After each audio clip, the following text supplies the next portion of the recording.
جن لوگوں نے اہل کتاب میں سے کفر کیا وہ اور مشرکین یعنی بت پرست الگ ہونے والے نہ تھے جب تک کہ ان کے پاس روشن دلیل نہ آ جاتی. اور وہ روشن دلیل کیا آئی؟ اللہ کی کتاب اور اس کے محبوب صلی اللہ علیہ وآلہ وسلم کی بعثت. یعنی اللہ تعالیٰ نے اپنی کتاب نازل فرما کر اپنے نبی صلی اللہ علیہ وآلہ وسلم کے ذریعے اہل کتاب کے اندر جو خرابیاں تھیں اور مشرکین کے اندر جو خرابیاں تھیں ان کو واضح کر دیا. اہل کتاب کون؟ جیوز اور کرسچن، یہود و نصارہ. رسول من اللہ یتلو صحفا مطہرہ، وہ بینہ روشن دلائل کیا ہے؟ رسول ہیں اللہ کے، اللہ کی جانب سے جو تلاوت کرتے ہیں جو پاکیزہ صحیفوں میں لکھی ہوئی چیز ہے، یعنی اللہ کی کتاب جو لوح محفوظ میں وہی نبی صلی اللہ علیہ وآلہ وسلم کے مبارک دل کے اوپر نازل ہوئی. فیہا کتب قیمہ، جس میں لکھی ہوئی ہیں محکم باتیں، سچی باتیں، درست باتیں. وما تفرق الذین اوتوا الکتاب الا من بعد ما جاءتهم البینہ، اور یہ اہل کتاب نے یہ بینہ روشن دلائل آ جانے کے بعد بھی اختلاف کرتی ہیں.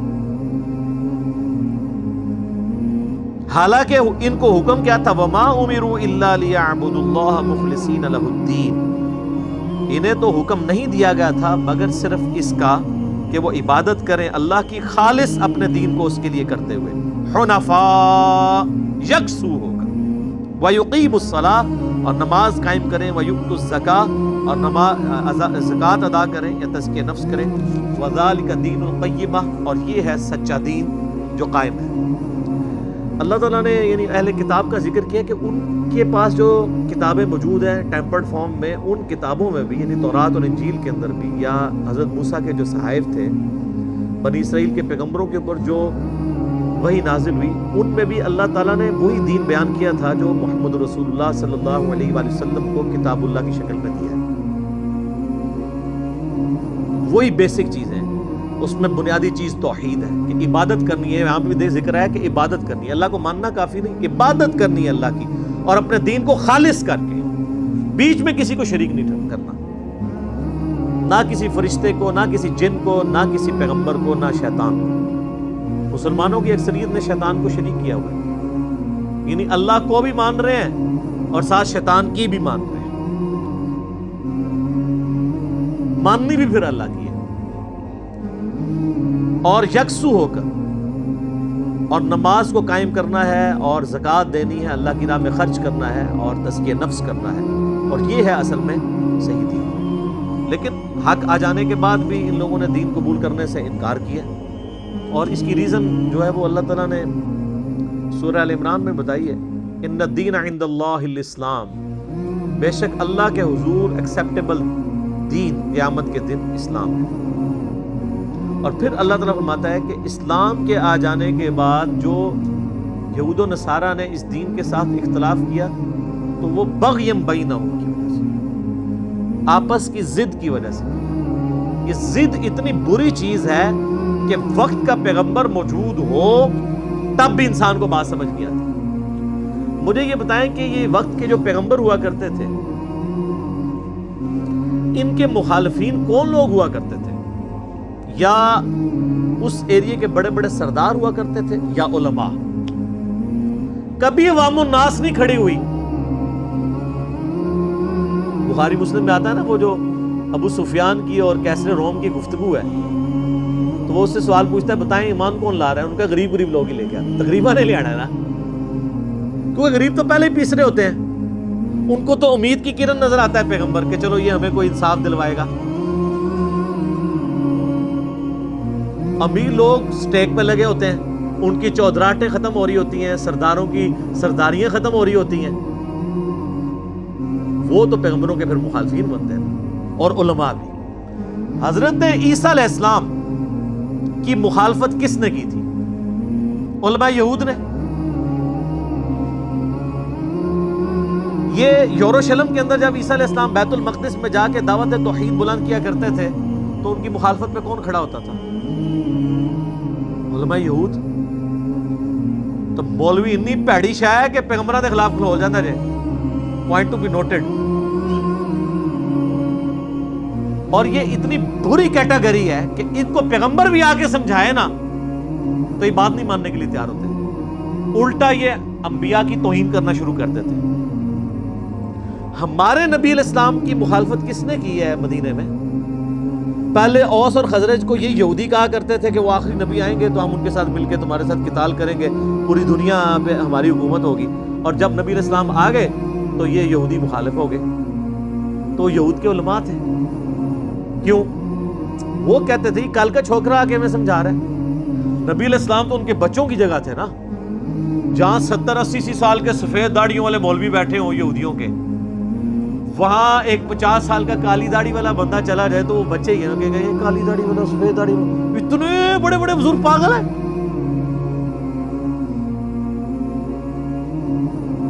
تو پیغمبر کی مخالفت پہ بھی مولوی کھڑا ہو جاتا ہے۔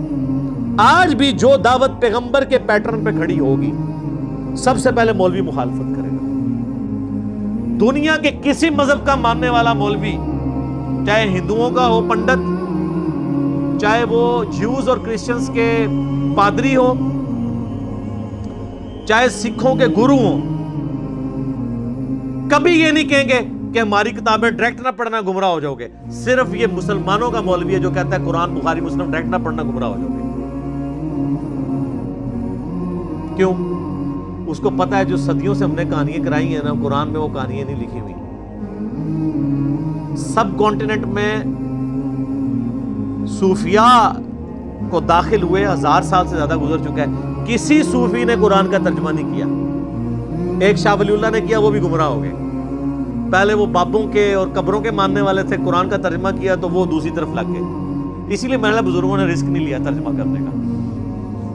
بخاری مسلم کا ترجمہ نہیں کیا، ایک بندے نے کیا بخاری مسلم کا ترجمہ، علامہ وحید الزمان جو دیوبند کے شیخ الحدیث تھے، ترجمہ کرتے ہی اہل حدیث ہو گئے 1920 میں۔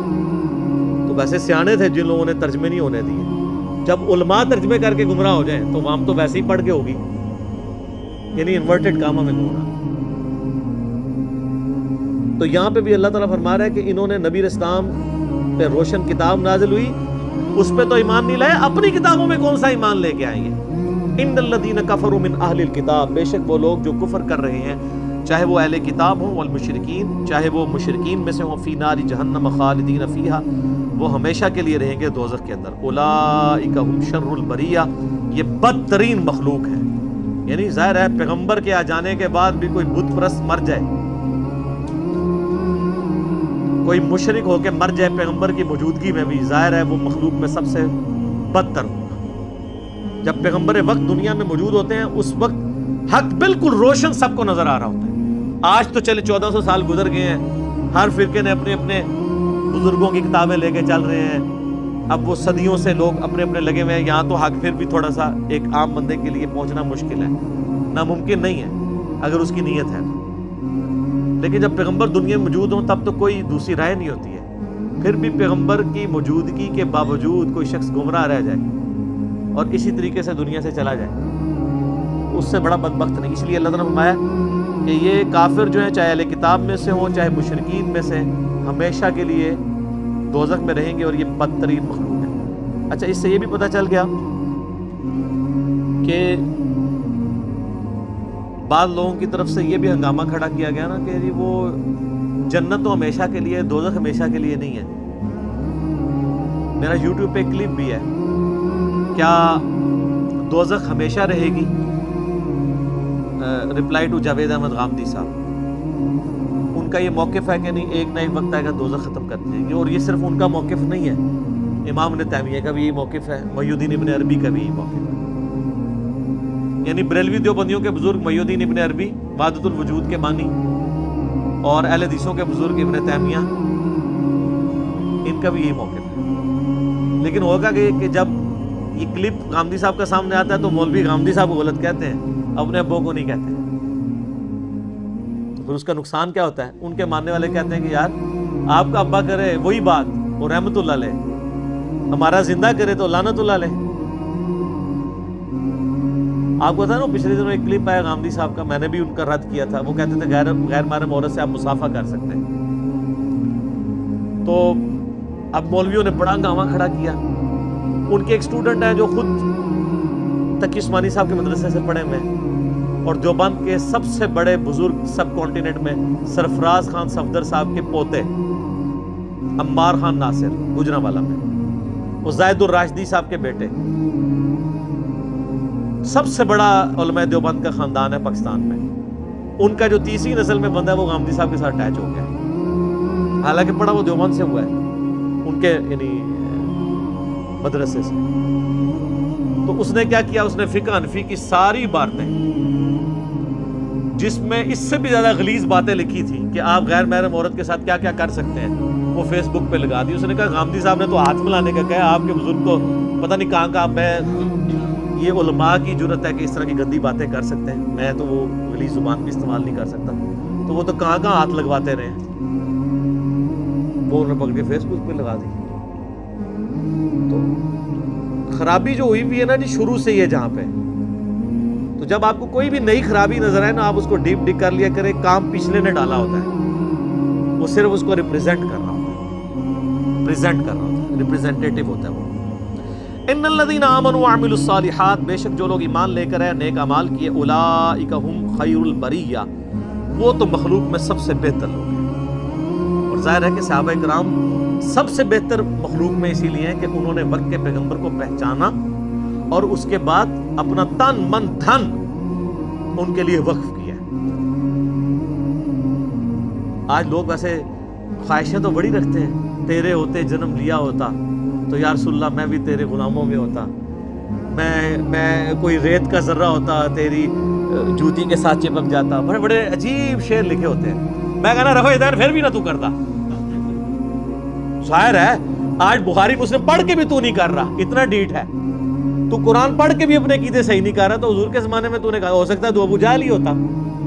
آج جو ابو جہل بنا ہوا ہے، اور یہ باتیں کرنا بڑی آسان ہے. صحیح مسلم ایک حدیث ہے، سیدنا حذیفہ ابن یمان کہتے ہیں رازدار رسول صلی اللہ علیہ وسلم،